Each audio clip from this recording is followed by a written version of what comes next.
Willkommen bei J-Point Systems zu Folge 9 und damit zum Abschluss unserer Retro-Bastelei. Und ich freue mich wie Bolle auf das heutige Projekt. Ich hatte es in Folge 8 kurz angesprochen, dass parallel eine Idee in mir herangereift ist und an der möchte ich euch heute teilhaben lassen. Allerdings ist aufgrund des experimentellen und eher speziellen Charakters der Ausgang unseres Serienfinales ungewiss. Denn ich weiß weder, wie lange sich das ziehen wird, noch ob das ganze Zeug überhaupt so funktioniert, wie ich das gerne hätte, geschweige denn, ob das hier nicht vielleicht sogar ein vorzeitiges Ende findet. Ich habe aktuell noch nicht einmal einen Namen für das heutige Unterfangen. Klar werde ich beim Upload irgendwas eingeben müssen, aber so wirklich in Stein gemeißelt ist das auch noch nicht.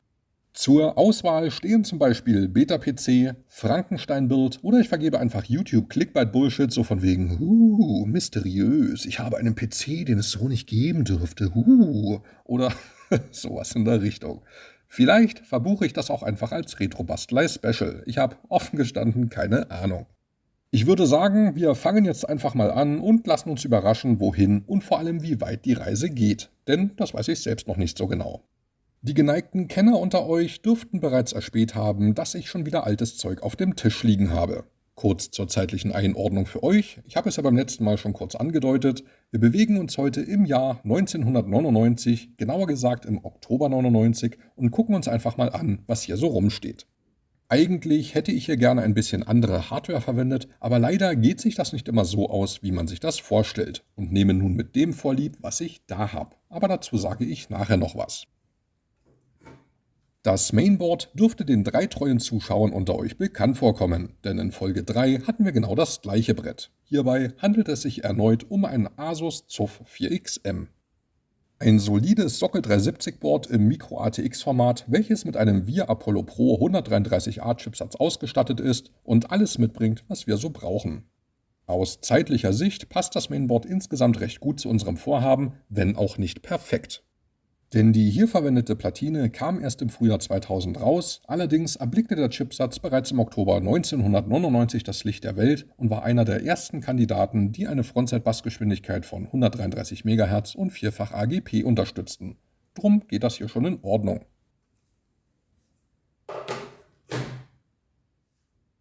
Weiter geht's mit dem Prozessor und der hier würde schon mal superb dazu passen. Der Intel Pentium 3 mit 733 MHz und Coppermine-Kern war Ende 1999 das schnellste, was Intel zu bieten hatte. Doch die Vormachtstellung des Branchenprimus geriet langsam ins Wanken.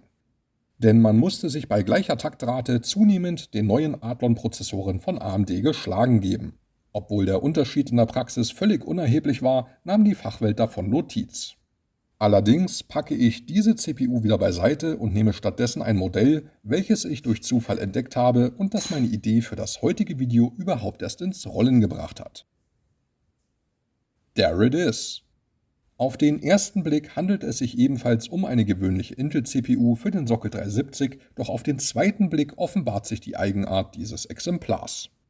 Die Profis unter euch haben es vielleicht schon erkannt und für alle anderen gibt es einen kleinen Exkurs. Dann nehme ich nochmal kurz den anderen Prozessor zum Vergleich in die Hand und ihr schaut euch das einfach mal für 3 Sekunden an. Fällt euch irgendetwas auf, außer dass der eine voll mit Aufklebern ist und ein Pentium 3 und der andere offensichtlich ein Celeron? Schaut mal etwas genauer auf den Aufdruck. Während beim Pentium 3 die Taktrate, der Level 2 Cache, die Systembusgeschwindigkeit und die Versorgungsspannung aufgedruckt sind, sucht man diese Angaben bei unserem Celeron vergeblich. Schauen wir uns jetzt die Modellnummer an, dann steht hier QHB6QS. Daraus lässt sich nicht viel ableiten, außer aus den letzten beiden Buchstaben QS.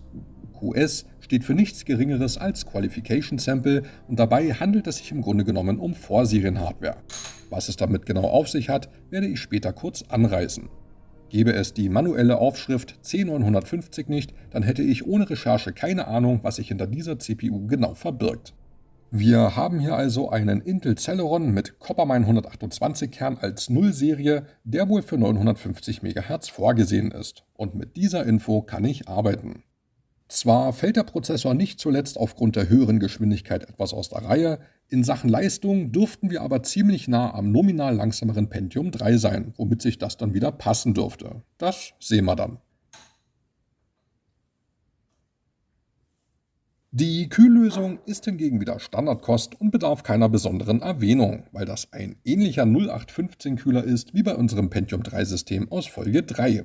Was soll ich da auch großartig erklären? Das Ding hier nennt man Kühlkörper und der sorgt für die Konduktion. Und das Teil hier ist der Lüfter. Der macht nicht nur Krach, sondern auch Wind und sorgt für die Konvektion. Und das Funktionsprinzip obliegt den thermodynamischen Gesetzen der Physik. Klingt zwar komisch, ist aber so.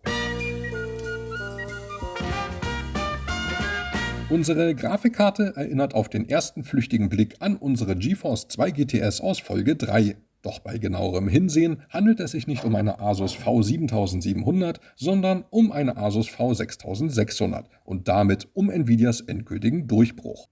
Die erste GeForce alias GeForce 256, die mit einer integrierten Transform- und Lightning-Einheit den Grafikmarkt revolutionierte. Das gute Stück stammt ebenfalls aus Oktober 1999, verfügt über 32 MB SD-RAM und war de facto die schnellste Grafikkarte kurz vor der Jahrtausendwende. Doch auch dieses Prachtstück lege ich auf die Seite und komme damit zur zweiten Spezialität unserer heutigen Zusammenstellung. Das hier ist eine Karte vom deutschen Hersteller Elsa, doch was genau das sein soll, lässt sich erst einmal nicht erkennen. Hier steht nirgends etwas drauf und ob hier je irgendwelche Aufkleber dran waren oder nicht, kann ich euch gar nicht sagen. Hätte ich euch jetzt die andere Grafikkarte nicht schon gezeigt, dann wäre die Raterunde ein bisschen kniffliger, auch wenn die Vollblut-Retro-Fans unter euch so oder so schon eine Idee haben. Dann kommen wir zur Auflösung und für alle, die auf eine frühe Version der Elsa Eraser X getippt haben, liegen leider knapp daneben. Es handelt sich stattdessen um eine Elsa Gloria 2 mit einem NV10GL bzw. Quattro-Chip von Nvidia, ebenfalls auf Basis der GeForce 256, die nur wenige Wochen später erschien. Das scheint jetzt nichts so Weltbewegendes zu sein, ist halt eine typische Grafiklösung für Workstations. Allerdings handelt es sich hierbei nicht nur um die erste Profikarte von Nvidia, sondern ebenfalls um ein Vorserienmodell und vermutlich um eines der letzten, bevor das gute Stück in die Massenproduktion ging. Wenn man sich das Modell genauer anschaut, dann sieht nämlich nicht nur der Kühler bzw. der Lüfter ein bisschen befremdlich aus, sondern hier vorne fehlt auch noch der Heater, den es bei der Quattro-Karte nun einmal gab. Auf der Rückseite muss man hingegen schon etwas genauer hinsehen, um überhaupt Unterschiede zu erkennen, denn das PCB entspricht so ziemlich der Verkaufsversion. Lediglich an den Widerständen R557 und R558 sowie R567 und R568 sieht man, dass hier noch rumgelötet und die jeweiligen SMD-Teile versetzt wurden. Hier oben thront das FCC-Logo und das bedeutet, dass die regulatorische Prüfung zur elektromagnetischen Verträglichkeit bereits durchlaufen wurde, was oft erst in späteren Entwicklungsstadien der Fall ist. Ob und was es vielleicht sonst noch für Differenzen gegenüber der finalen Version gibt, steht in den Sternen, aber vielleicht finden wir das noch heraus. Mit den Spezialitäten unserer Zusammenstellung ist es an dieser Stelle aber noch nicht vorbei, doch dazu kommen wir nachher. Der Arbeitsspeicher ist wieder gewöhnliches Wald- und Wiesenzeug und wir greifen auf 128 MB SD-RAM zurück, der passend zu unserem Mainboard bis zu 133 MHz Frontside-Bus unterstützt. Das ist jetzt ebenfalls nichts Besonderes, doch Ende 1999 war das eine gängige Empfehlung für High-End-Systeme und passt perfekt zu unserer Konfiguration. Dann blicken wir auf ein paar alte Bekannte, die ich der guten Ordnung halber nochmal kurz zeige. Die Festplatte ist erneut eine Western Digital WD400 mit 40 GB und PATA-Anschluss, die in unserer Retro-Bastelei bereits zweimal zum Einsatz kam. Und heute sind alle guten Dinge 3. Ja, dieses Modell hält sich wirklich hartnäckig. Die Speichermenge war in dem von uns betrachteten Zeitraum zwar eher eine Seltenheit, aber definitiv kein Ding der Unmöglichkeit. Schließlich gab es schon ein Jahr zuvor Kapazitäten von bis zu 75 GB zu kaufen. Das Netzteil ist ebenfalls ein Stammgast der Serie und hat heute jetzt muss ich kurz überlegen, zum 4. Mal seinen Auftritt und wird zum 5. Mal verbaut. Ein Be Quiet L7 mit 300 Watt, welches genug Leistung auf der 3,3 und 5 Volt Schiene hat, um das System und die seinerzeit relativ gefräßige Grafikkarte zu versorgen. Ich bin mir gerade nicht sicher, aber ich glaube, dass die GeForce 2 GTS sparsamer zu Werke ging und nur halb so viel Saft gebraucht hat. Das Gehäuse ist ein Aerocool Quantum V1 und kein Quantum Mesh V2. Ja, Passend zu unserer experimentellen Zusammenstellung gesellt sich ein gegenüber dem Mesh V2 irgendwie unfertig wirkendes Gehäuse. Kein Meshgitter, keine Fixed RGB-Lüfter, nur ein kleiner schnöder Luftquirl nach hinten raus. Das soll gewissermaßen den Entwicklungsstatus unserer Kiste unterstreichen. Ich habe hier noch irgendwo 2 weiß beleuchtete 120er Lüfter aus der ersten Retro-Bastelei rumliegen und vielleicht hänge ich die einfach mit rein, dass es nicht ganz so trist aussieht. Dann machen wir uns jetzt an den Zusammenbau.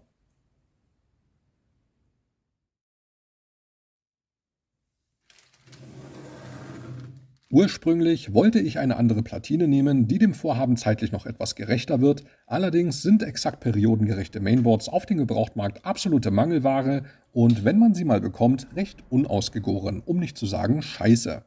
Doch das ist jetzt kein neuzeitliches Problem, sondern das war vor 26 Jahren genau das gleiche. Die neuen Prozessoren wurden zum Einstand in rauen Mengen auf den Markt geworfen und waren von Anfang an sehr gut verfügbar, aber es gab so gut wie keine passenden Mainboards. Bestehende BX-Boards konnten nur selten auf Anhieb mit dem neuen Coppermine umgehen, Intels Whitney-Chipsatz war mangels AGP für die allermeisten uninteressant, VIAs neuer Apollo Pro kämpfte anfangs mit allerhand Kinderkrankheiten und Intels neuester Camino verkam nach mehrfacher Verschiebung zur Lachnummer. Erst Anfang 2000 verbesserte sich die Situation. Wer an dieser Stelle glaubt, dass es bei AMD besser lief, der irrt. Nachdem man in der Vergangenheit mit den K6-Prozessoren nur preisgünstige Nischenlösungen lieferte, wollten sich zahlreiche Hersteller nicht den versprochenen Leistungen, Terminen und Stückzahlen des neuen K7 von AMD anvertrauen und hatten zu vorsichtig geplant. Das rächte sich in den ersten Monaten mit einer eher dürftigen Verfügbarkeit von Hauptplatinen auf breiter Front und die wenigen Bestände wurden schneller verkauft, als sie überhaupt nachgeliefert werden konnten. Auch hier dauerte es bis ins Folgejahr, bis sich die Lage entspannt hat. Da sich passend zu unserem Prozessor leider keine Vorserien-Mainboards auftreiben ließen, wollte ich wenigstens eine Platine haben, die zumindest optisch irgendwie halbfertig aussieht. Die abgespeckte CME-Version unseres Modells wäre ideal gewesen, allerdings unterstützt diese Variante keine Jumper-Free-Configuration und ließ sich selbst mit einem modifizierten BIOS nicht zu erweiterten Einstellungsmöglichkeiten überreden.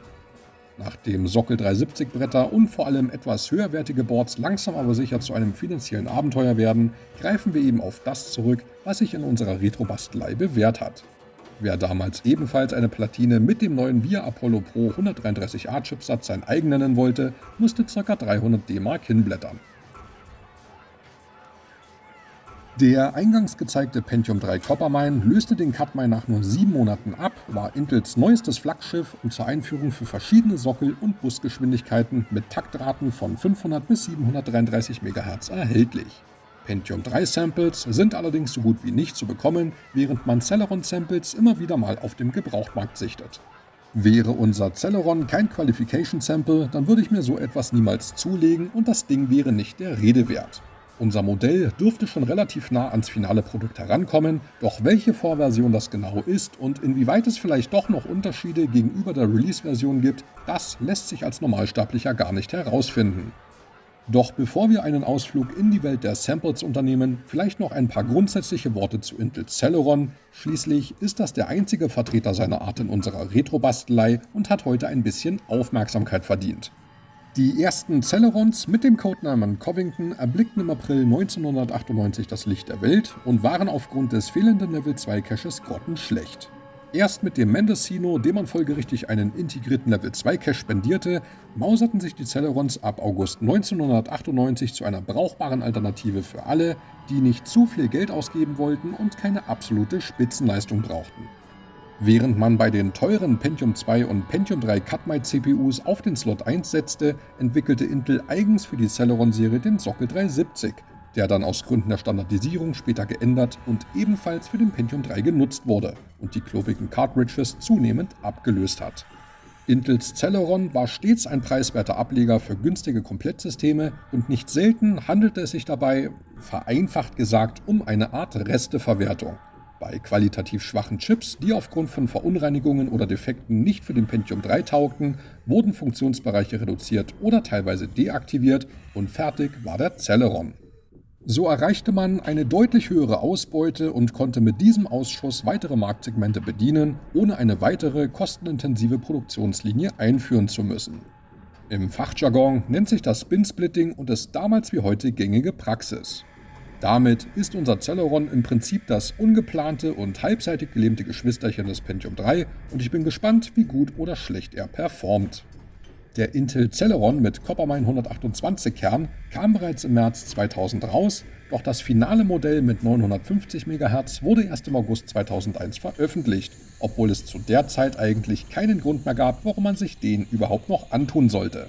Schließlich gab es bereits Intels Willamette und Tualatin sowie AMDs Athlon C und Duron, die allesamt deutlich schneller waren. Immerhin hat das Ding seinerzeit nur 70 € gekostet. Absurd, wenn man bedenkt, dass der große Bruder mit 733 MHz fast 2 Jahre zuvor im Oktober 1999 mit gut 2000 D-Mark zu Buche schlug.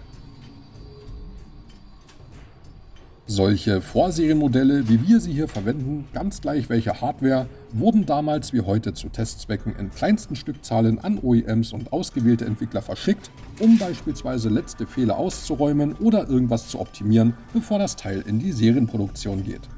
Ja, das ist jetzt sehr vereinfacht heruntergebrochen, aber im Kern ist es halt genau das.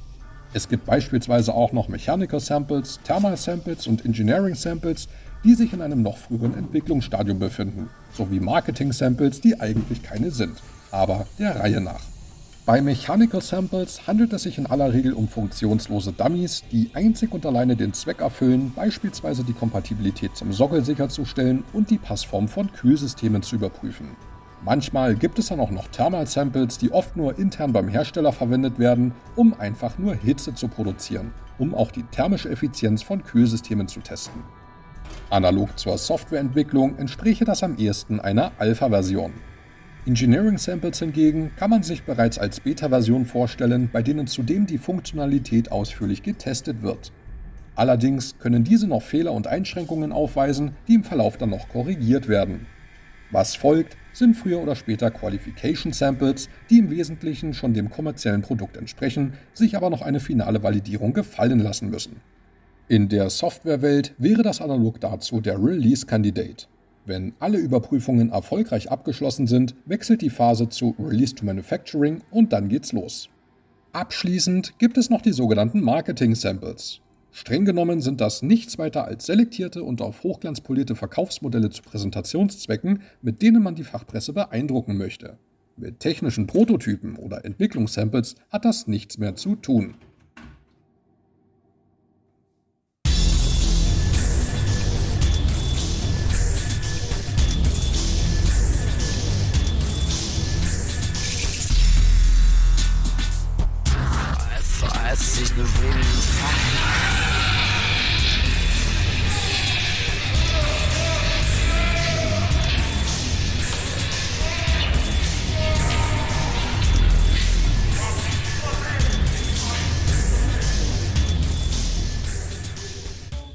Unsere Grafikkarte war ebenfalls ein Zufallsfund und hat einen hohen Seltenheitswert. Zwar würde eine reguläre GeForce 256 als Vorserienmodell noch eine Spur besser passen, doch bereits unser Gloria 2 bzw. Quattro Sample kommt einem Einhorn schon ziemlich nahe. Ausgehend von den jeweiligen Verkaufsversionen dürfte es am Ende des Tages ohnehin keinen nennenswerten Unterschied machen, ob man von der GeForce 256 nun die Consumer-Karte oder den professionellen Ableger verwendet. Während der NV10 für die breite Masse und fürs Gaming gedacht war, wurde der NV10 GL für industrielle Anwendungen optimiert.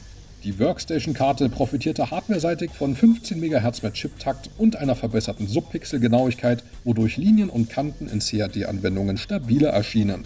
Softwareseitig sorgten optimierte OpenGL-Treiber und verbesserte Anti-Aliasing-Optionen für eine präzisere Darstellung technischer Modelle.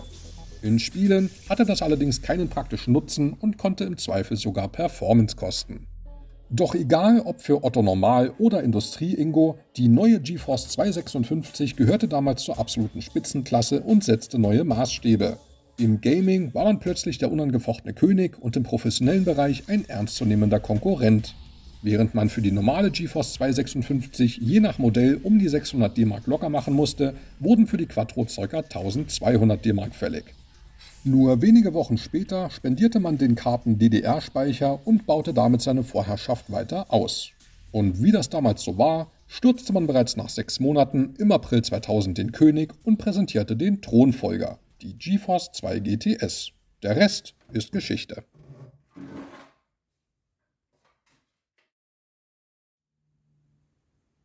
Unser kleiner Haufen ist nun fertig und fast das Beste, was man sich Ende 1999 gönnen konnte. Das Ganze würde nur noch knapp von einem Aufbau mit AMDs Athlon übertroffen werden, allerdings sind zumindest Vorserienmodelle von AMDs Athlon alias K7 unmöglich zu finden und damit praktisch mit der Legende von Loch Ness vergleichbar. Dagegen wirkt unsere Vorserien Quattro fast schon wie Massenware. Dann hängen wir mal wieder alle Kabel ran und schauen, was passiert. Zwar habe ich den Prozessor und die Grafikkarte nach dem Kauf damals kurz getestet, deshalb weiß ich, dass die grundsätzlich funktionieren. Doch nachdem das Zeug jetzt so lange rumlag, macht sich erneut eine gewisse Spannung breit.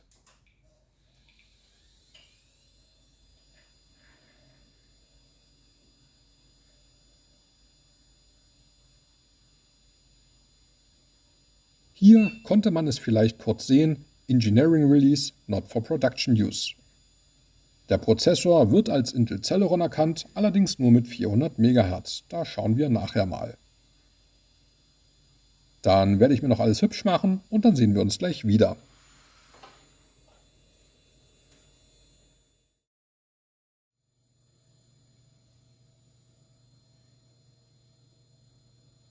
Da sind wir wieder. Ich habe nun alles gescheit hingebastelt und dann verschwinden wir mal gemeinsam ins BIOS. Jetzt ist das gleich in die CPU-Section gesprungen und wie es ausschaut, ist hier eine Art Safe-Mode aktiv. Das erklärt natürlich die falsche Frequenz. Ja, schön. Der Multiplikator ist offen und ich kann hier einstellen, was ich will.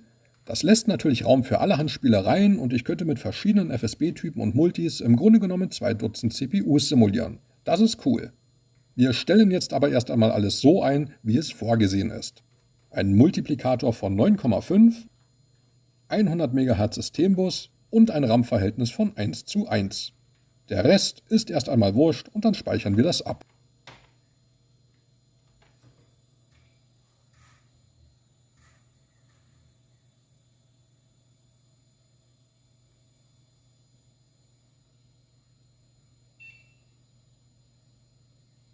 Jetzt passt die Geschwindigkeit und dann kommen wir zur Installation des Betriebssystems. Doch heute gibt es weder Windows 98 SE noch Windows ME, geschweige denn Windows XP, sondern wir verwenden heute Microsoft Neptune.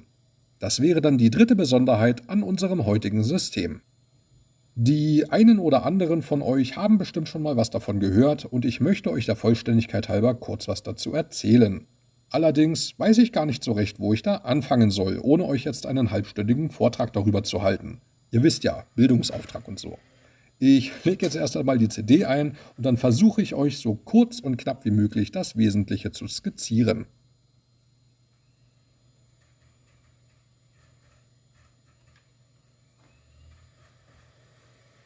Also, wir befinden uns im Jahr 1999 und zu der Zeit gab es im Microsoft Kosmos, abgesehen von Windows NT für den Business-User, für den Heimanwender nur Windows 98. Microsoft wollte MS-DOS und die darauf basierenden Windows-Versionen endlich begraben und plante, den Privatanwender ebenfalls auf die bestehende NT-Architektur zu migrieren. So startete im Juni 1999 das Projekt Neptune. Doch anstatt das Rad neu zu erfinden, bediente man sich dem, was bereits in der Entwicklung war. Microsoft werkelte dabei unter anderem an Windows 2000, welches sich zu der Zeit irgendwo zwischen Beta 3 Status und Release Candidate 1 befand. Also nahm man diese unfertige Beta-Version als Grundlage und leitete daraus etwas Neues ab. Doch Neptune war nicht das einzige Projekt dieser Art, denn man verfolgte mit Odyssey parallel ein ähnliches Ziel, ebenfalls auf Basis der Beta-Version von Windows 2000. Nachdem man ein gutes halbes Jahr herumgewurschtelt hat, wurde am 27. Dezember 1999 Microsoft Neptune in der Bildversion 5.1.1.1 an die Entwickler verteilt und befand sich zu diesem Zeitpunkt im Alpha-Stadium. Das heißt, dass viele neue Ideen und Funktionen nur in Ansätzen vorhanden sind und die Basis insgesamt noch ziemlich fragil ist. Doch die Freude über die Entwicklung von Neptune fand kurz darauf ein jähes Ende. Knapp 2 Wochen später, am 13. Januar 2000, übergab William Henry Gates III. Das Zepter an Steve Ballmer und der zog noch im selben Monat den Stecker für Neptune und Odyssey. Man hat wohl erkannt, dass es Quatsch ist, erneut 2 separate Betriebssysteme für Business- und Privatnutzer zu entwickeln und entschied sich endlich für eine einheitliche Plattform. So legte man die beiden Teams zusammen und bastelte fortan gemeinsam am Projekt Whistler, woraus später Windows XP hervorging. Der Rest ist dann Geschichte. Die hier verwendete Version von Microsoft Neptune ist übrigens die einzige, die außerhalb von Redmond im Umlauf ist. Ich möchte mich an dieser Stelle vielmals bei den damaligen Rechtsbrechern und Urheberrechtsverletzern bedanken, die sich rachsüchtig dem NDA widersetzt und Microsoft Neptune in die Weiten des Internets gespült haben. Ohne euch wäre das heutige Video so gar nicht möglich.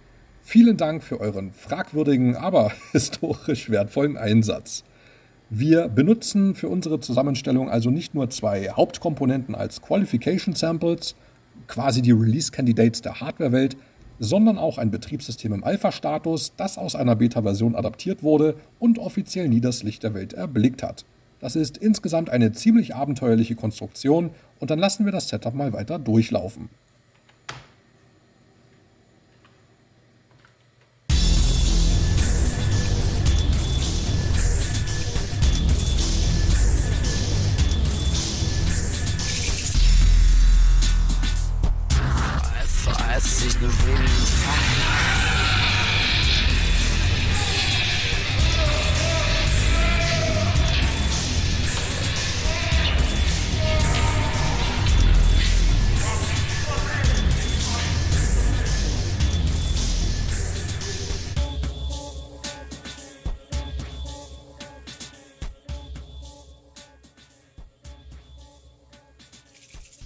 Willkommen zum ersten Start unserer Beta-Frankenstein-Whatever-Konstruktion.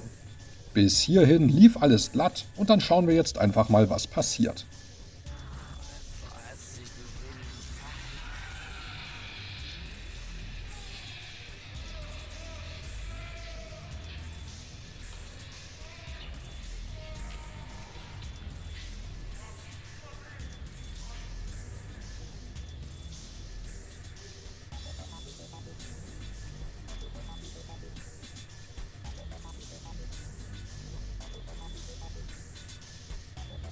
Also die Initialauflösung scheint deutlich höher zu sein als das, was wir bisher je hatten.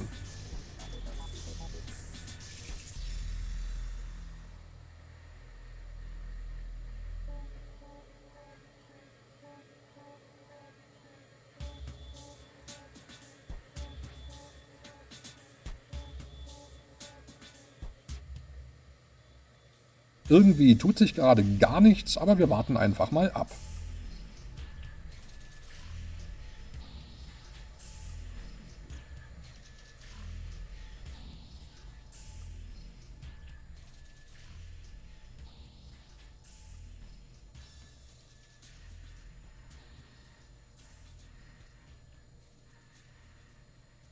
Ah, jetzt satt.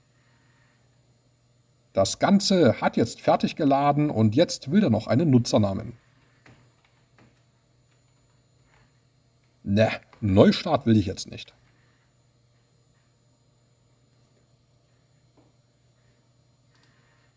Theoretisch könnte ich jetzt hier noch ein bisschen rumklicken, das UI oder sogar das Activity Center zeigen und an dieser Stelle enden dann auch gefühlt 728% aller Videos, die mit Microsoft Neptune zu tun haben.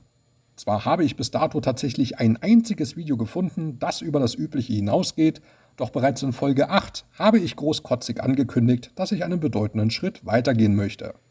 Dazu werde ich mir erst einmal in gewohnter Manier wieder alles einrichten und dann sehen wir uns später wieder. Eine Jahreszeit später.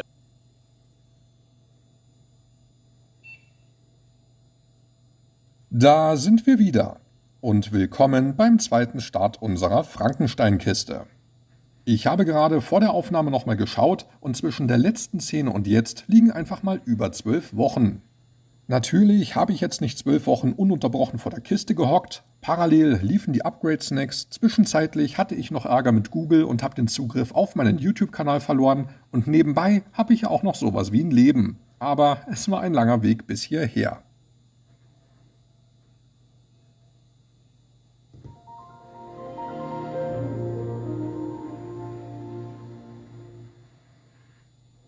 Das Ganze läuft jetzt schon mal deutlich flotter und nach einem halben Dutzend Neuinstallationen, vielen Backups und Wiederherstellungen, unzähligen Stunden Trial und Error sowie 128 Facetten der Verzweiflung ist es nun soweit, dass das System endlich so läuft, wie ich das gerne hätte. Zur kurzen Validierung führen wir geschwind WinWare aus und da haben wir's. Build 5111 NTC. Und dass hier oben Windows 2000 steht, das ist bei Microsoft Neptune nun mal so. Und wie man sieht, habe ich heimlich still und leise den Arbeitsspeicher auf 256 MB verdoppelt und damit läuft es einfach deutlich geschmeidiger. Und jetzt, meine Damen und Herren, starten wir mit dem 3D Mark 99 Max und dokumentieren damit womöglich das erste Mal eine vollständig funktionierende Direct3D-Anwendung auf Microsoft Neptune. Zumindest ist mir trotz intensiver Recherche kein weiterer Fall bekannt. Weder bei Beta-Archiv, noch bei Vogons und auch nicht auf Reddit oder YouTube. Die bislang verfügbaren Aufnahmen zeigen zwar Age of Empires und Unreal Tournament sowie 2 PopCap-Titel, jedoch ausschließlich im Software-Rendering. Heute setze ich einen drauf mit echter Hardware-Beschleunigung. Wie ich das hinbekommen habe, dazu sage ich später noch was, aber jetzt lassen wir das erstmal durchlaufen. Viele unerträgliche Stunden später. Sodala. Die Benches liefen bis auf die Feature-Tests fehlerfrei durch und dann schauen wir uns die Ergebnisse im Einzelnen mal an, die nun ein bisschen umfangreicher ausfallen, da ich bereits abseits der Aufnahme ziemlich fleißig war. Schließlich hatte ich ja ausreichend Zeit. Ich habe mich unter anderem der eingangs gezeigten Standardkost bedient und neben dem Pentium 3 auch die Asus V6600 durch die Benchmarks gejagt. Den Anfang macht der Pentium 3 mit 733 MHz und sowohl die GeForce als auch die Quattro schaffen jeweils gut 5300 Punkte. Der Wert ist okay, aber nicht bahnbrechend. Allerdings steht heute ausnahmsweise die Funktionalität im Fokus und nicht die maximale Leistung. Interessanterweise ließ sich bei unserer Vorserien Quattro noch ein kleiner Unterschied feststellen. Während die Verkaufsversion mit 166 MHz Speichertakt läuft, taktet der Speicher unseres Samples mit stolzen 180 MHz. Das ist zwar kein Gamechanger, kann aber hier und da einen minimalen Vorteil bringen. Ansonsten unterscheidet sich unser Sample nicht weiter von der Serienkarte. Weiter geht's mit dem Celeron. Da unser Qualification Sample über einen offenen Multiplikator verfügt, was liegt da näher, als die Taktraten des Pentium 3 nachzuahmen? Mit einem Multiplikator von 5,5 und einer Systembusgeschwindigkeit von 133 MHz erreichen wir zwar den gleichen Takt, trotzdem ist der Celeron dem Pentium 3 um ca. 300 bzw. 200 Punkte unterlegen, was in etwa einem Minus von 5% entsprechen dürfte. Das ist jetzt nicht so wahnsinnig viel, aber ohne angepassten Frontset-Bus würde die Differenz deutlich größer ausfallen. Warum die Karten ausgerechnet hier ein bisschen mehr auseinanderdriften als mit dem Pentium 3, darauf kann ich mir keinen Reim machen. Selbstverständlich habe ich mir einen weiteren Prozessor geschnappt und hier durchlaufen lassen. Mit einem Pentium 3 1000B, wie er schon in Folge 3 zum Einsatz kam, schafft unser System mit beiden Karten beinahe 5800 Zähler, was gegenüber der Basiskonfiguration ein Plus von nicht ganz 10% bedeutet. Bis auf vernachlässigbare Messtoleranzen liegen die GeForce 256 und die Quattro wieder gleich auf. Natürlich musste sich unsere Vorserien-CPU ebenfalls 7,5 x 133 MHz gefallen lassen, kann aber erneut nicht ganz mithalten. Mit ca. 5600 3D Marks bleibt man hinter dem großen Bruder zurück. Doch warum ist das eigentlich so? Nun, neben dem eigentlich niedrigeren Systemtakt gibt es dann noch den Level 2 Cache. Der ist mit 128 statt 256 KB nicht nur halb so groß, sondern auch nur 4 Wege assoziativ statt 8 Wege assoziativ wie beim Pentium 3.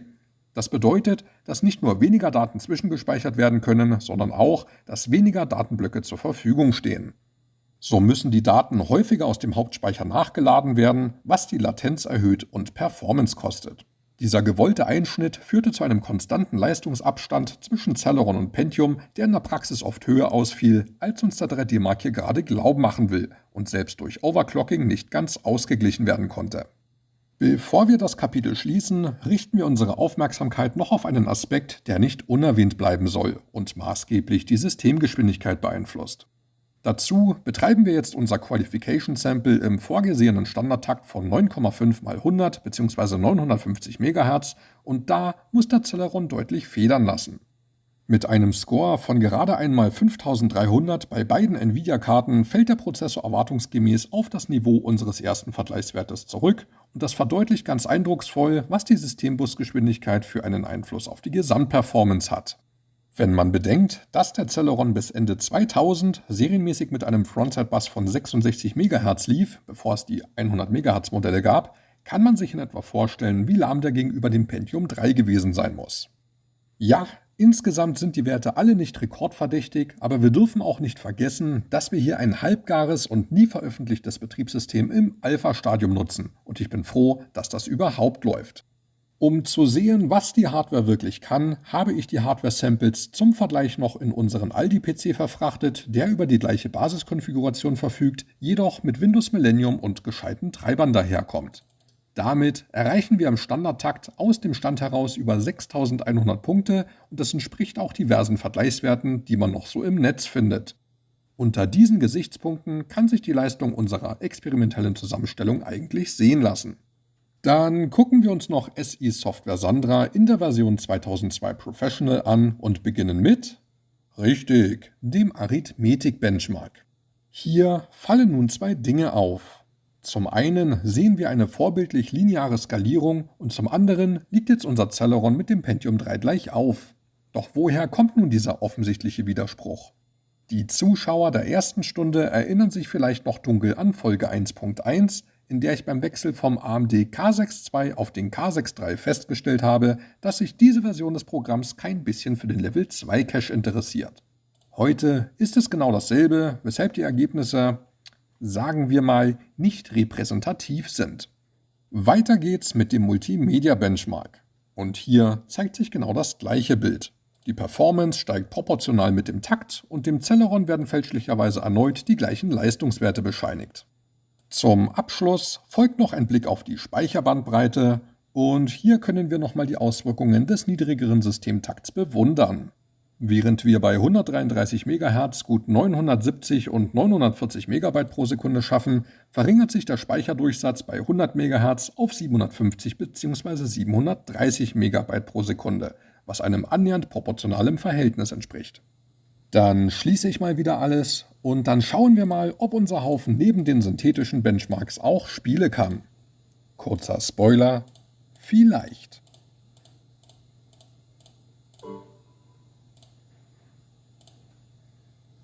Zuallererst öffnen wir mal wieder Fraps,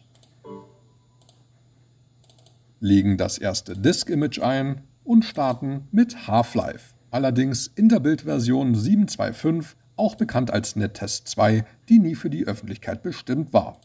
Ich bin zufällig durch einen Online-Artikel auf diesen Leak aufmerksam geworden und finde, das passt ganz gut zu unserem Frankenstein-Bild und ist ein schöner Einstieg in die Spieletests.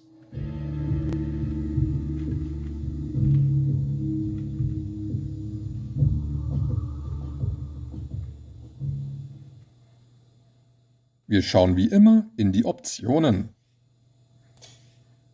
Direct 3D ist aktiviert, die Auflösung beträgt 1024 x 768 und dann legen wir einfach mal los und präsentieren damit vielleicht zum ersten Mal ein vollständig funktionierendes und hardwarebeschleunigtes 3D-Spiel unter Microsoft Neptune.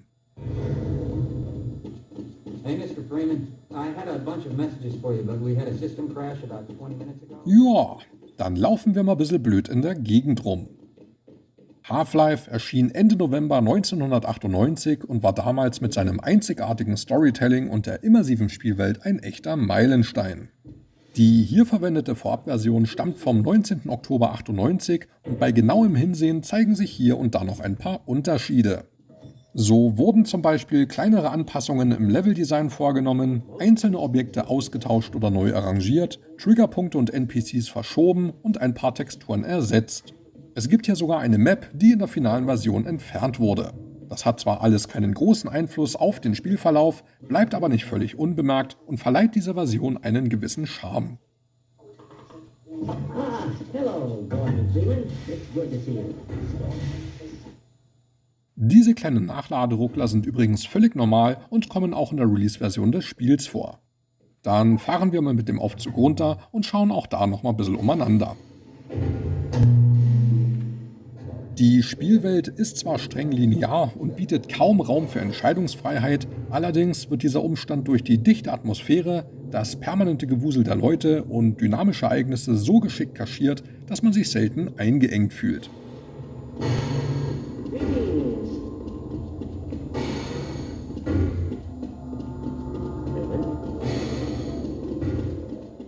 Ja, die Soundkulisse ist schon ein bisschen geil und erzeugt eine gewisse Spannung. Hier haben wir wieder einen kleinen Nachladeruckler und dann sind wir schon bei den Dreien von der Tanke. Ah, Gordon, here you are. We just sent the sample down to the test chamber. We've boosted the anti-mass spectrometer to 105%. Bit of gamble, but we need the extra resolution. In Sachen Performance läuft das jedenfalls einwandfrei, auch wenn Fraps hier seinen Dienst verweigert und dann geht es wieder zurück auf den Desktop.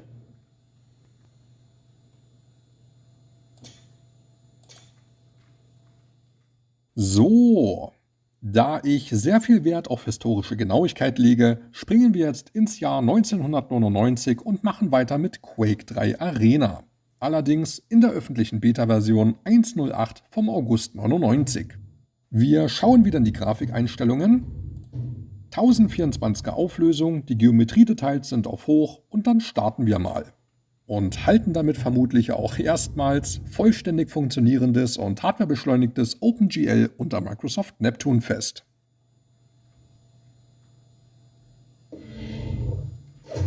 Ja, das Heads-Up-Display sieht auf jeden Fall schon mal anders aus und die Items habe ich auch etwas anders in Erinnerung. Das ist zumindest das Erste, was einem direkt ins Auge fällt. Alles andere ist mehr oder weniger in den Details zu suchen, aber davon gibt's reichlich. Manche Texturen sind noch nicht so hübsch, die Beleuchtung wirkt eher statisch, beim Sound ist nicht alles perfekt und am Balancing wurde ebenfalls noch herumgeschraubt. Und in Summe ergibt es genau das, was es ist. Ein unfertiges Spiel. Aber eben deshalb ist es interessant, hier mal durchzurennen. So, da unten liegt noch eine Railgun rum. Und dann schauen wir uns noch kurz das Waffenverhalten an.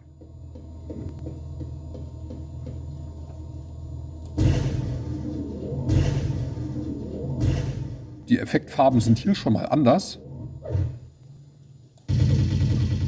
Wie man sieht, bleibt der Lauf unserer Machine Gun starr.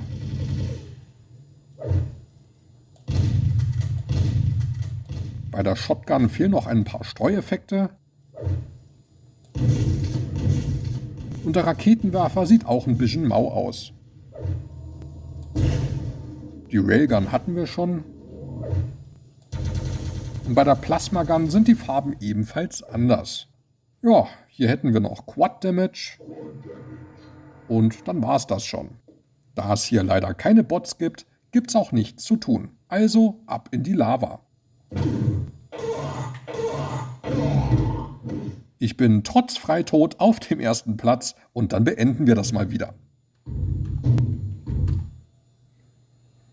Und nun, meine Damen und Herren, wechseln wir zum direkten Vergleich von der Beta zur RTM. Legen noch geschwind das Image ein und führen uns die finale Version von Quake 3 zu Gemüte.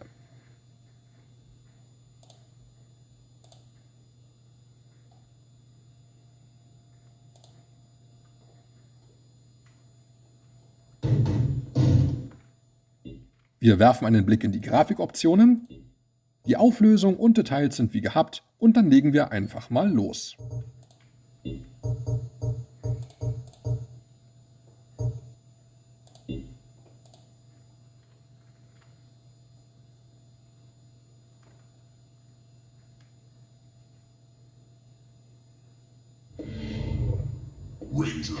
Die Items sehen ja freilich anders aus und da hinten ist schon der Gegner. Und der Lauf unserer Machine Gun dreht sich wieder.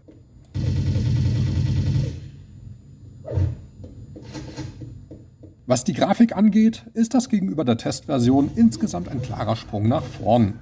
Dann schnappen wir uns die Plasma Gun und die Kugeln kommen jetzt ohne lila Färbung daher und wirken etwas komplexer. Soweit ich weiß, kann man die Effekte der Plasma Gun per Konsolenbefehl umstellen und dann sieht das so aus wie vorhin. Bei anderen Waffen geht das, glaube ich, nicht.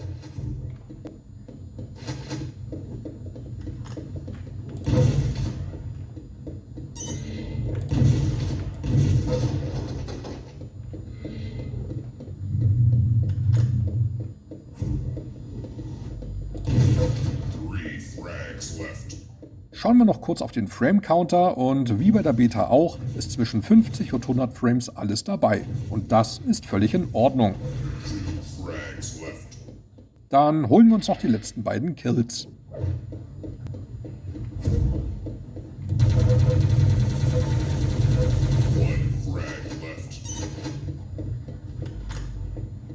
Aha, da ist noch eine Panzerung, die nehmen wir geschwind mit.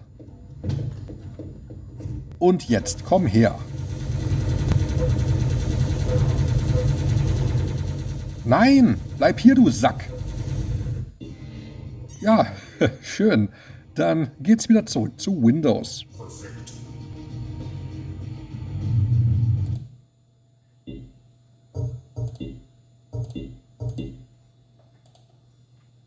Doch nicht nur Quake 3 buhlte damals um die Gunst der Spieler, fast zeitgleich erschien ein weiterer Kracher, den ich bis heute nie gespielt habe.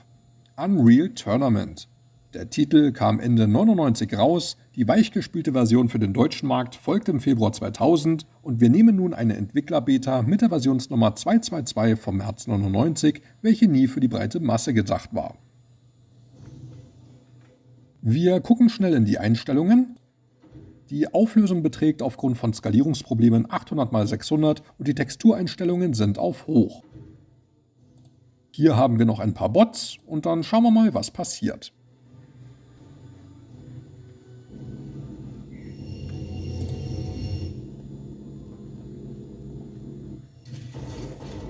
Ja, und dann geht's auch schon direkt los.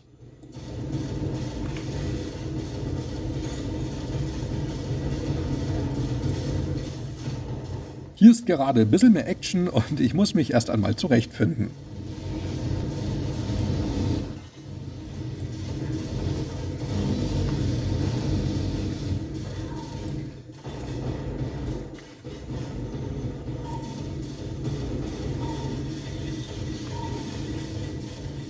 Ja, was soll ich sagen?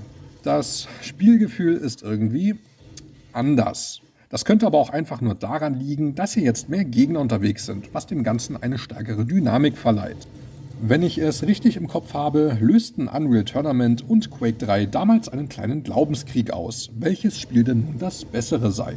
Solche Meinungsverschiedenheiten gab es vorher zwar auch schon immer wieder, aber das dürfte mit eines der prominentesten Beispiele dieser Tage sein. Was hier sofort ins Auge springt, ist zum Beispiel das Leveldesign und die Atmosphäre. Während das Setting bei Quake 3 relativ homogen ist und die Maps ein bisschen aufgeräumter, fast schon symmetrisch wirken, geht's bei Unreal Tournament ein bisschen wilder zu. Die Areale sind nicht so aalglatt, thematisch abwechslungsreicher und die Farbgebung ist insgesamt etwas kühler. Und was das Gameplay angeht, da ist Unreal Tournament ein Stück stärker auf taktisches Spielen ausgelegt. Ansonsten, auch wenn jetzt der ein oder andere vielleicht gleich Nasenbluten bekommt, sind beide Titel im Kern sehr ähnlich. Es handelt sich um schnelle Shooter, bei denen es auf Bewegung, Reaktion und Zielgenauigkeit ankommt. Nur die Art, wie sie das umsetzen, ist unterschiedlich. Mir taugt jedenfalls beides und selbst die Beta macht richtig Laune, auch wenn es hier noch allerhand Unterschiede zur Release-Version gibt. Auffällig ist zum Beispiel das Menü sowie das Heads-Up-Display, welches anders aufgebaut ist und insgesamt erinnert die Grafik stark an Unreal. Die meisten Texturen sind noch richtig roh und kantig, die Beleuchtung ist eher rudimentär, Partikeleffekte sind kaum vorhanden und viele Objekte und Skins sehen noch recht simpel aus. Mein Gott. Verpiss dich bitte! Ja, wie man sieht, sind die Bots noch ein bisschen dämlich und auch das Waffenbalancing ist noch nicht ganz rund. Doch damit nicht genug. Bei den Maps gibt's ebenfalls noch reichlich Baustellen. Manche Level sind unfertig, andere haben ein komplett verändertes Layout oder fehlen gleich ganz und selbst beim Sound merkt man, dass wir hier mitten in der Entwicklungsphase sind. Viele Effekte stammen direkt vom Vorgänger und klingen noch nicht so, wie man es vom fertigen Spiel kennt. So, und jetzt höre ich mal kurz auf zu quatschen und bringe das mal zu Ende.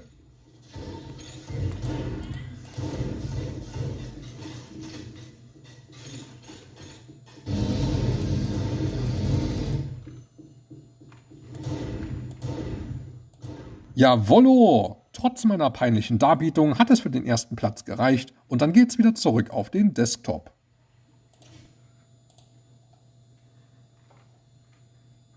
Nach diesen Blockbustern schauen wir uns mal einen Titel an, den der eine oder andere von euch vielleicht gar nicht mehr auf dem Schirm hat. Im September 1999 erschien nämlich ein ungewöhnliches Action-Adventure, das zwar nie im Rampenlicht stand, bei Fans düsterer Abenteuer aber bis heute Kultstatus genießt. Die Rede ist von Shadow Man und wir verwenden hier die reguläre Verkaufsversion. Wir schauen wieder in die Optionen. Die Auflösung beträgt 1024 x 768, Hardware-Gamma und hochauflösende Texturen sind aktiviert und dann legen wir mal los.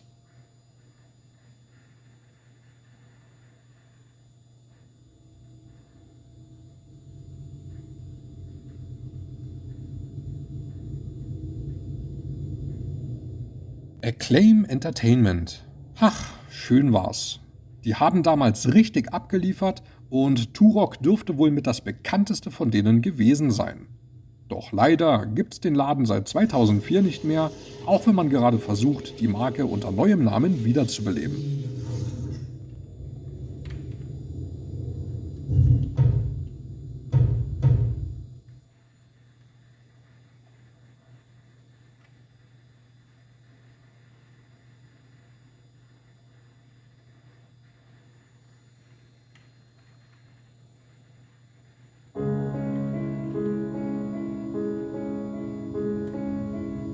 November 1888. Ich werde das Intro mal überspringen, auch wenn das sehr cool gemacht ist, aber sonst dauert das hier einfach zu lang.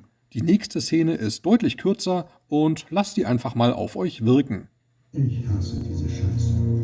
Nichts als eine Schachfigur in Yetis großen Plan. Ihre Wege sind unergründlich. Und Bruder, was sie mit mir macht, manchmal auch. Dagegen ist nichts mehr zu machen. Sie hat meine Knochenschuhe der Schattenmaske angelassen. So lieb und zärtlich, wie man sich's nur wünschen kann. Bleibt mir ja sowieso nichts anderes übrig.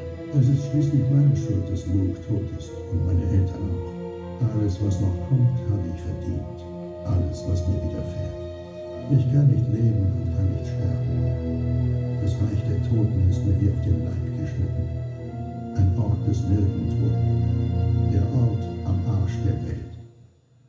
Also die Inszenierung der Cutscenes ist für damalige Verhältnisse wirklich stark.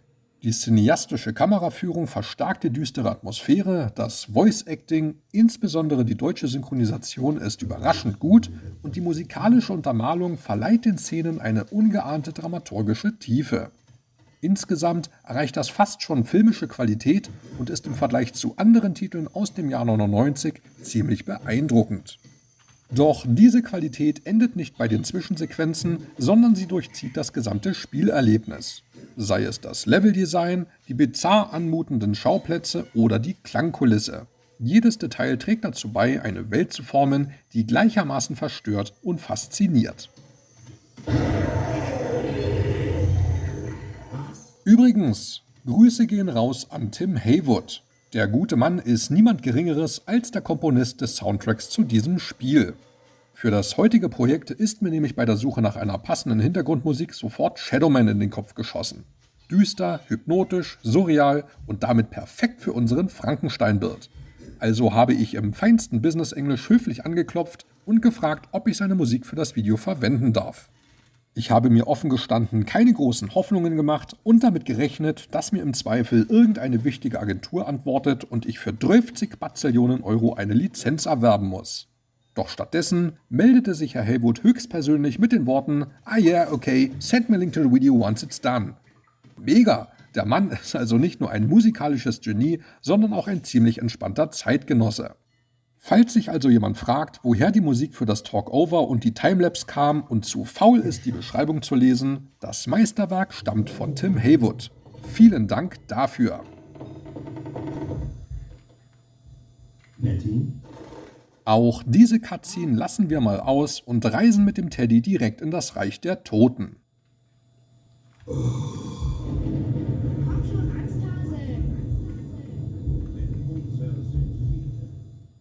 Denn unser sind viele.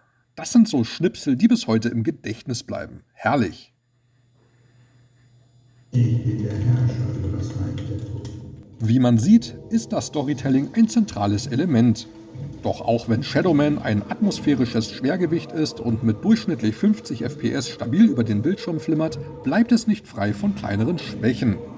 Die Steuerung ist mitunter etwas hakelig, die Kameraführung manchmal zickig und grafisch ist der Titel leider nur Mittelmaß. Man merkt dem Spiel deutlich an, dass es ursprünglich für den Nintendo 64 konzipiert wurde und mit entsprechenden Limitierungen daherkommt. Doch das tut dem Spielspaß keinen Abbruch. Komm hierher, Michael! Hallo, Michael! Wie läuft's denn so mit dem Tod, was? Georgie, ich wäre dir verbunden, wenn du mich Shadowman nennen würdest.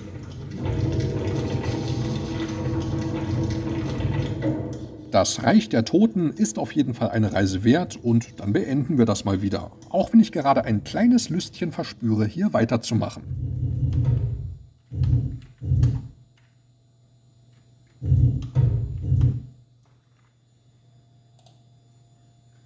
So, die ersten Spieletests waren erfolgreich und zugleich der erste Beweis, doch der zweite folgt sogleich. Aber vorher kommen wir noch kurz darauf zurück, wie ich das nun alles zum Laufen bekommen habe. Schließlich will ich hier kein exklusives Halbgötterwissen inszenieren, sondern euch an meinen Erkenntnissen teilhaben lassen, damit ihr nicht dieselbe Odyssee durchmachen müsst wie ich. Nur für den Fall, dass da jemand von euch selbst mal ein bisschen experimentieren mag. Also, ich fahre ja bei der Finalisierung der Retro-PCs immer das gleiche Prozedere. Ich suche zeitgenössische Treiber und Software raus, schnüre mir ein Paket, packe das auf die Festplatte und installiere nach und nach den ganzen Kram. Chipsatztreiber, Grafiktreiber, Laufzeitkomponenten wie DirectX etc. pp. Und dann geht's an die Spiele und ans Testing. Doch genau diese Routine führt bei Neptune zum absoluten Chaos. Installiert man zum Beispiel einen anderen Grafiktreiber, hat man schon verloren. Zwischen irreversiblen Fehlermeldungen und Bluescreens ist dann alles möglich. Einfach im abgesicherten Modus neu starten und die Treiber wieder deinstallieren oder andere Treiber rüberbügeln, bringt da nichts mehr. Stattdessen darf man dann mit einer sauberen Neuinstallation wieder ganz von vorne anfangen. Selbiges gilt beispielsweise auch für DirectX. Egal welche Version man installiert, führt das in 120% aller Fälle zu Fehlermeldungen und Abstürzen. Selbst wenn die Kiste sauber bootet und auf den ersten Blick alles gut aussieht, spätestens beim Versuch, eine hardwarebeschleunigte Direct3D oder OpenGL-Anwendung zu starten, ist Feierabend. Und wie habe ich es nun geschafft? Tja, jetzt wo ich es weiß, ist die Lösung erschreckend simpel. Bevor ich jetzt ein Riesenspektakel veranstalte, mache ich es kurz. Lasst es einfach. Tatsächlich läuft das Ganze, wenn man so wenig wie möglich an Neptune rumschraubt und ausschließlich Hardware verwendet, für die Neptune eigene Treiber mitbringt. Das ist der ganze Zauber. Ihr könnt Spiele und Programme installieren und euch alles so einstellen, wie ihr wollt, aber lasst den Rest einfach in Frieden. Ändert nichts an den Windows-Systemkomponenten oder an der Hardware-Konfiguration. Und auch nicht nachträglich. Denn selbst ein USB-Stick, den man irgendwann mal eingesteckt hat und später wieder entfernt, kann für einen Bluescreen sorgen. Ja, ich hab's für euch getestet. Ich empfehle euch noch, das Application Compatibility Toolkit aus der Windows 2000 Zeit zu installieren, damit man Spiele, die in einer NT-Umgebung streiken, trotzdem zum Laufen bekommt. Darüber hinaus solltet ihr noch den Ruhezustand und den Still Imaging Service deaktivieren und dann läuft das überraschend rock solid.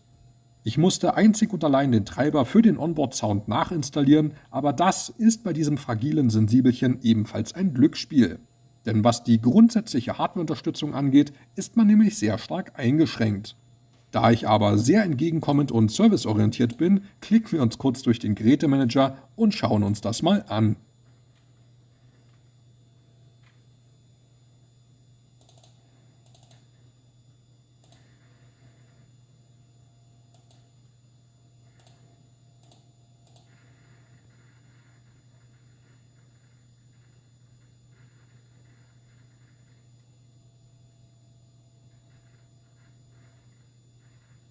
Also, was die Grafikkarten betrifft, läuft Microsoft Neptune zum Beispiel mit Nvidias Riva und TNT-Reihe sowie der ersten GeForce als auch dem Quattro-Ableger.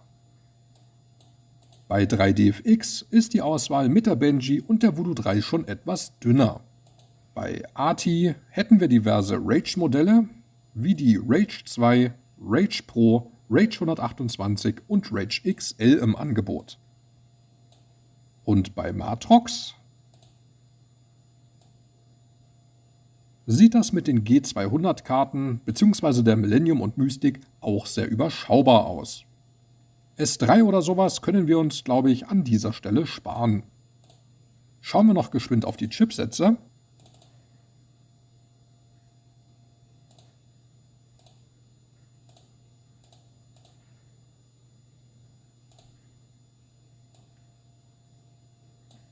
Abgesehen vom VIA Apollo Pro, den wir hier verwenden, werden beispielsweise noch Intels Triton-Chipsätze der 430er-Serie unterstützt, dazu diverse Vertreter der 440er-Reihe sowie der Camino-Chipsatz.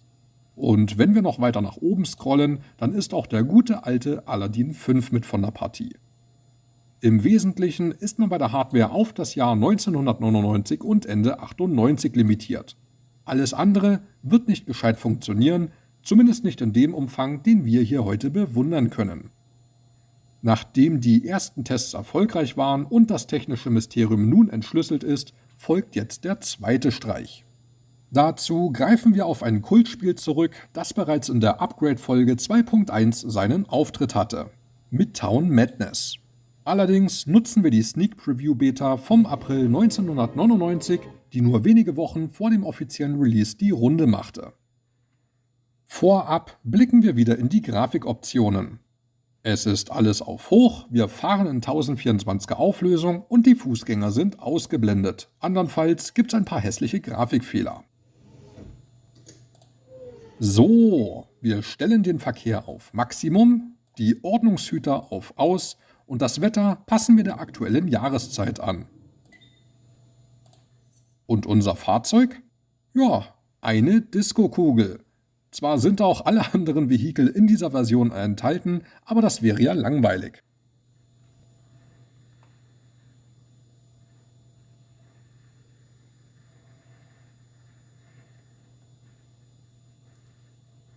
Here's your chance to check out your vehicle and the environment to see. Das haben wir nun mit unserer fahrenden Diskokugel.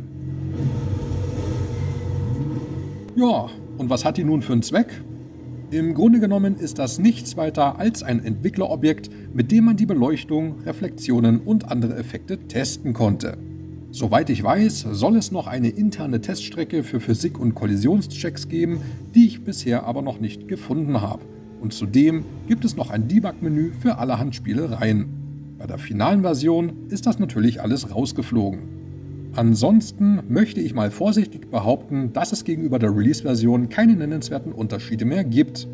Klar, vermutlich gab es hier und da noch ein paar kleinere Anpassungen, aber im Großen und Ganzen entspricht das schon dem fertigen Spiel. Und jetzt schauen wir mal. Wenn man nämlich die Diskokugel schrottet, dann soll das Spiel angeblich abstürzen. Wie? Ich habe jetzt eigentlich damit gerechnet, dass das Spiel crasht, so wie es laut einschlägigen Quellen prophezeit wird. Na, jetzt will ich es aber wissen. Das probieren wir gleich nochmal.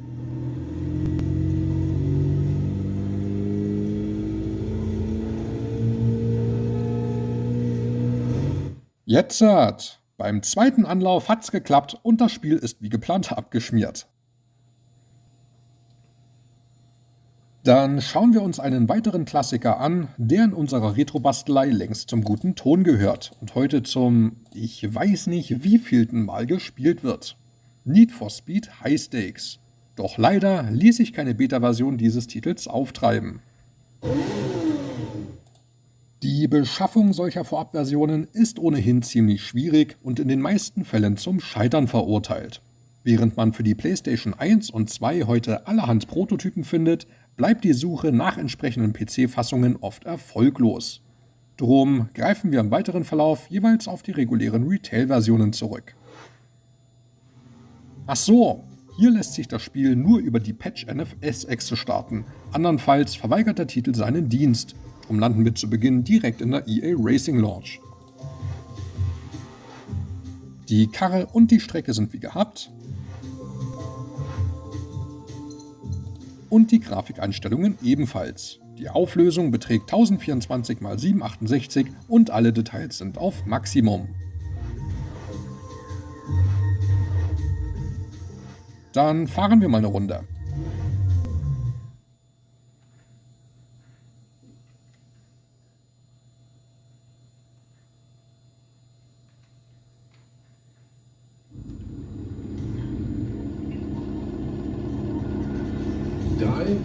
2, 1, los!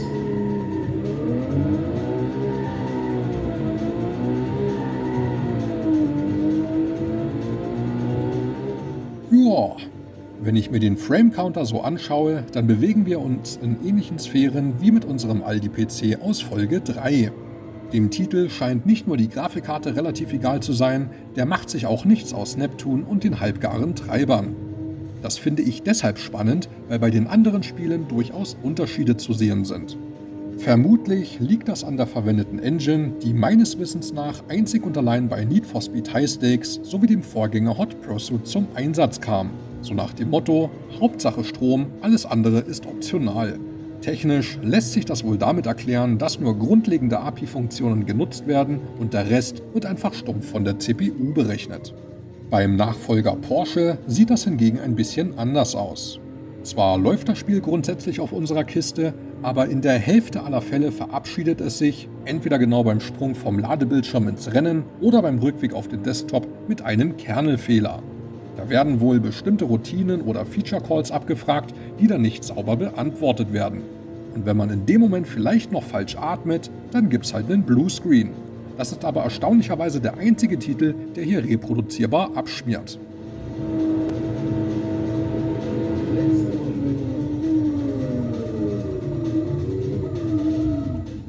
Need for Speed High Stakes zeigt sich jedenfalls unbeeindruckt und dann geht's wieder zurück auf den Desktop.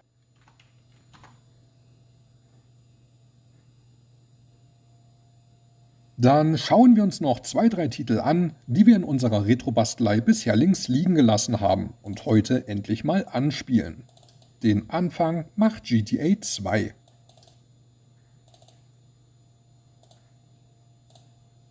Das Spiel erschien im Oktober 1999 und ist ebenfalls absoluter Kult. Wir spielen in 1024er Auflösung und im Morgengrauen und legen einfach mal los.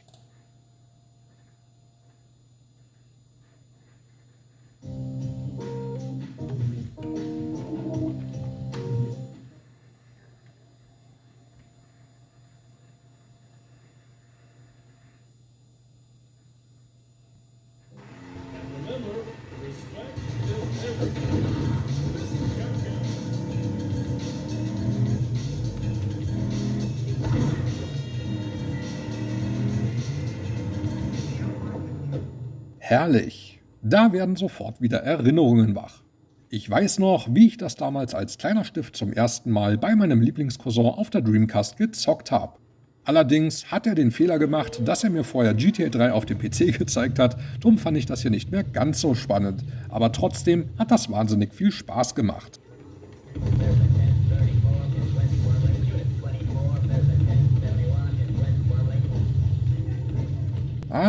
Auf die Polizei muss man immer ein bisschen aufpassen, sonst ist man gleich dahin.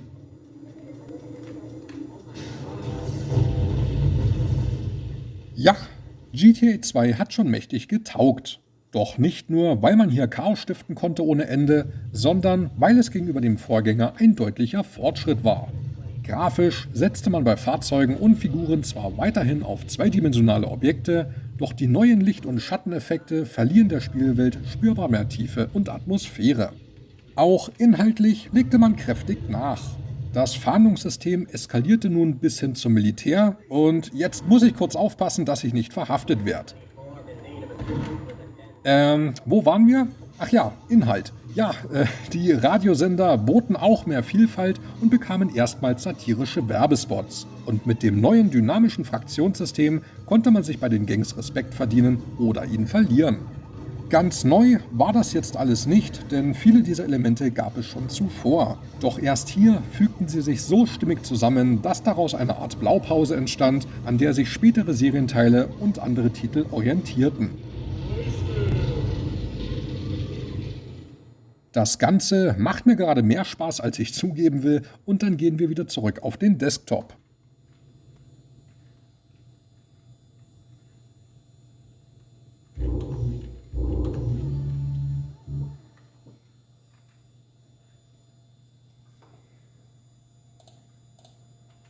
Dann kommen wir zum nächsten Kandidaten, der für seine legendäre Garagenprüfung berühmt berüchtigt ist. Doch vorher schauen wir wieder in die Einstellungen. 1024 x 768 bei 16-Bit Farbtiefe und dann starten wir mal. Driver kam im Oktober 1999 in den Handel und gilt bis heute als echte Ikone seiner Zeit.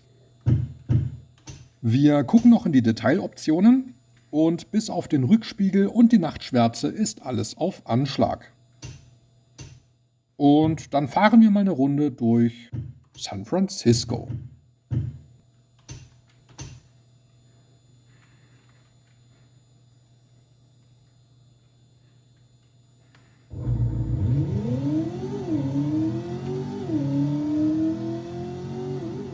Ja, sieht doch gar nicht mal so schlecht aus.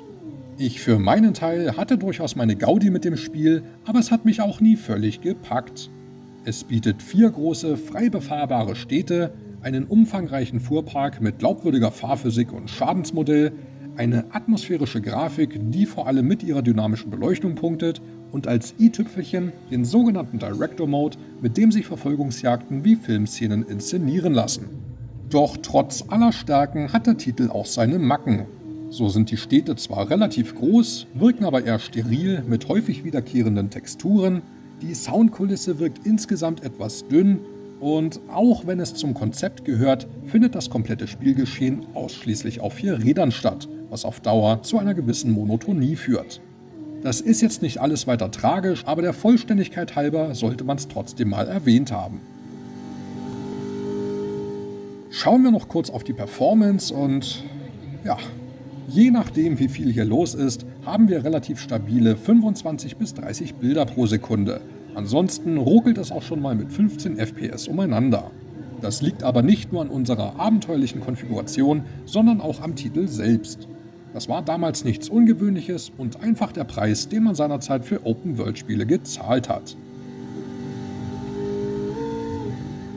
Insgesamt kann man damit zufrieden sein und ja, jetzt ist die Karre endgültig Schrott. Dann beenden wir das mal wieder.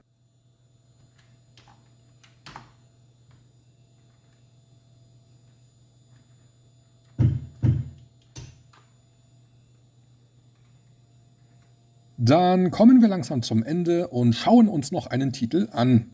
Bisher sind wir in unserer Retrobastelei immer nur gelaufen und gefahren, aber noch nie geflogen. Und das holen wir jetzt nach.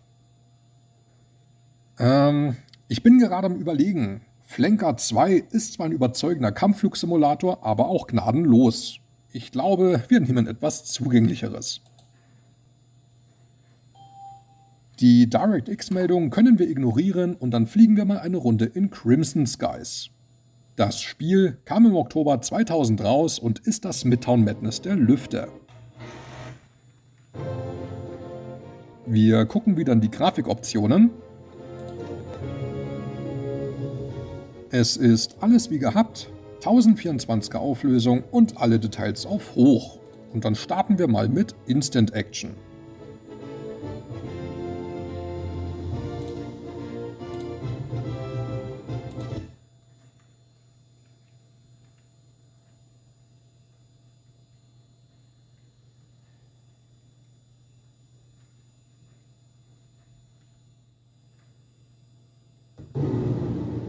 Willkommen in einem alternativen Amerika der späten 30er Jahre.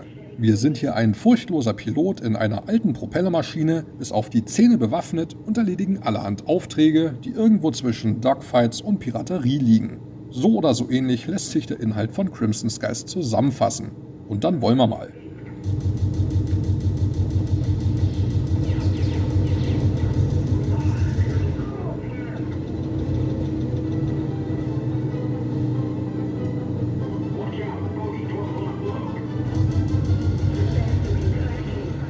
Ja, und wer vorher nur hammerharte Simulationen geflogen ist, der erlebt hier gerade einen radikalen Stilbruch. Das gesamte Setting ist bewusst überzeichnet, die Gesetze der Physik sind außer Kraft gesetzt und in den Lüften tobt ein pausenloses Feuerwerk. Während Microsoft zuvor mit seinen Flugsimulatoren eher Liebhaber authentischer Luftfahrt abgeholt hat, ist dieses Spiel zweifelsfrei auf Action getrimmt. Ich bin damals nur durch eine Demo auf Crimson Skies aufmerksam geworden und hatte meinen Spaß daran. Und soweit ich mich erinnere, kam das Spiel in den Fachzeitschriften ziemlich gut weg. Gelobt wurden vor allem das ungewöhnliche Konzept und die großartige Inszenierung. Kritik gab es hingegen für die kurze Kampagne und kleinere technische Schwächen. Doch wer wusste, worauf er sich einlässt, kam auf seine Kosten. Das Spiel zuckelt jedenfalls mit ungefähr 30 Frames über den Monitor und das ist angesichts der eingangs gezeigten Grafikeinstellungen völlig in Ordnung. Zwar haben wir mit dem Titel jetzt einen kleinen zeitlichen Ausreißer nach hinten raus, macht aber nichts, schließlich fiel unser Start mit Half-Life ebenfalls leicht aus der Reihe. Allerdings markiert Crimson Skies allmählich die Grenze dessen, was sich auf unserer Kiste noch ausführen lässt. Danach wird es zunehmend zur Glückssache, ob ein Spiel überhaupt noch startet, weil nach und nach immer mehr Titel nach einer DirectX 8 Runtime verlangten. Im Moment habe ich hier gut 2 Dutzend lauffähige Spiele drauf und das ist weit mehr, als ich erwartet habe. Gut, ich schnapp mir jetzt noch den letzten Gegner und dann haben wir's für heute.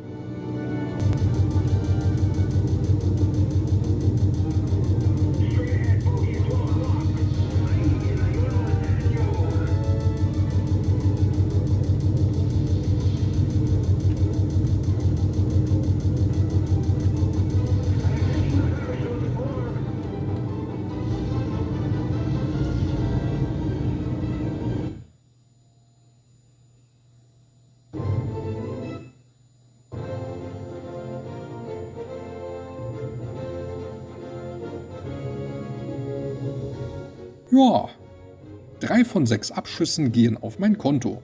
Das passt.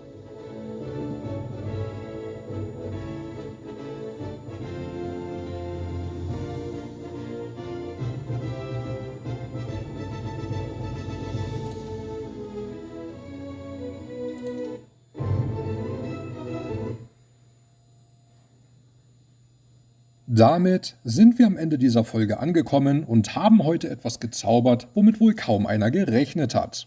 Wir haben nicht nur eine eigenwillige High-End-Kiste aus dem Jahr 1999 gebaut, sondern möglicherweise auch Pionierarbeit geleistet und erstmals vollständig funktionierendes und hardwarebeschleunigtes Direct 3D und OpenGL unter Microsoft Neptune dokumentiert. Für mich war es eines der spannendsten, aber auch aufwendigsten Systeme überhaupt. Doch am Ende des Tages entschädigt das Ergebnis die Mühen und es wäre gelogen zu behaupten, dass ich da nicht ein bisschen stolz drauf bin. Doch mit diesem Build endet nun auch die Retro-Bastelei und es war mir ein Vergnügen sondergleichen. Und gerade deshalb weiß ich nicht so recht, ob ich mich darüber freuen oder ein bisschen traurig sein soll. Denn auch wenn mir diese Zeitreisen sehr viel Freude bereitet haben, ist die Produktion solcher Videos unfassbar zeitaufwendig. Dabei geht es gar nicht mal so sehr um die Rohaufnahme, denn die ist mit einmal raufdrücken und loslegen relativ schnell erledigt und meist beim ersten Mal im Kasten. Vielmehr ist es das Ganze drumherum. Klar hat sich eine gewisse Routine eingeschliffen, trotzdem muss man jedes Mal aufs Neue überlegen, was man den Zuschauern vermitteln will. Die größte Herausforderung besteht nämlich darin, aus der Flut an Informationen das Wesentliche herauszufiltern und so aufzubereiten, dass das möglichst viele verstehen und möglichst wenige dabei einschlafen. Und das darf man echt nicht unterschätzen. Dagegen wirkt die gesamte Postproduktion vom ersten Schnitt bis zum Mastering fast schon wie ein meditatives Ritual, obwohl da ebenfalls nochmal richtig viel Arbeit drin steckt. Wenn ich das mal grob überschlage, dann kann man pro Stunde, die ihr hier seht, all-inclusive gut 80 Stunden rechnen, die da im Hintergrund dranhängen. Und das alles als kleiner Krauter, der das ganz allein und nebenbei in seiner Freizeit macht. Doch trotz all der Arbeit oder vielleicht gerade deswegen hat es mir wahnsinnig viel Spaß gemacht, nochmal in der Vergangenheit rumzuschrauben und euch mit auf die Reise zu nehmen. Ich habe mich in dieser Projektreihe ein bisschen als Kurator einer Hardware-Ära verstanden und versucht, die Zeitreisen so informativ, aber verständlich und so umfassend und zugleich so kompakt wie möglich zu gestalten und dabei die wichtigsten Eckpfeiler und Details einzufangen. Selbstkritisch möchte ich vorsichtig behaupten, dass mir das ganz gut gelungen ist. Und wenn am Ende noch ein paar Leute etwas daraus mitnehmen konnten, sei es Wissen, Inspiration oder einfach nur Freude, dann war es genau das, was ich erreichen wollte. Für den Moment sei es das gewesen, und was es für Projekte in der Zukunft geben wird, ob ich mich vielleicht doch nochmal zu 1, 2 Retro-PCs hinreißen lasse oder erneut was Verrücktes probiere, das steht in den Sternen. Ich bedanke mich vielmals bei allen Zuschauern, die mich bis hierhin begleitet haben, und heiße all jene willkommen, die erst in diesem Video zugeschaltet haben. Es gibt noch ein Dutzend weitere Folgen Retro-Bastelei. Viel Spaß damit! In diesem Sinne, macht's es gut und bis bald!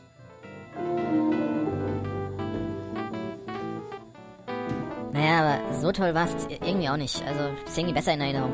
Naja, aber Hauptsache ist wieder da. Ich meine, jetzt bei Hartz IV und Arbeitslosen und kein Geld und so, da muss man sich auch so über sowas mal freuen können, wisst ihr? Also, da jetzt einfach mal die Ansprüche so ein bisschen runterschrauben und einfach mal so denken so, hey, ist aber immerhin wenigstens kostenlos und es gibt keine Werbung und kein Zivi von nebenan und so ein Scheiß. Also, ne, also einfach mal Freude zeigen, ja? Mal so ein bisschen Dankbarkeit, mal so ein bisschen, ich kann es ja auch nicht besser, ne? Und, naja, vielleicht irgendwann, ne, wird's wieder. Aber jetzt, naja, ihr kennt das ja, ne? Naja, ich muss jetzt aufhören, mein Brot ist fertig.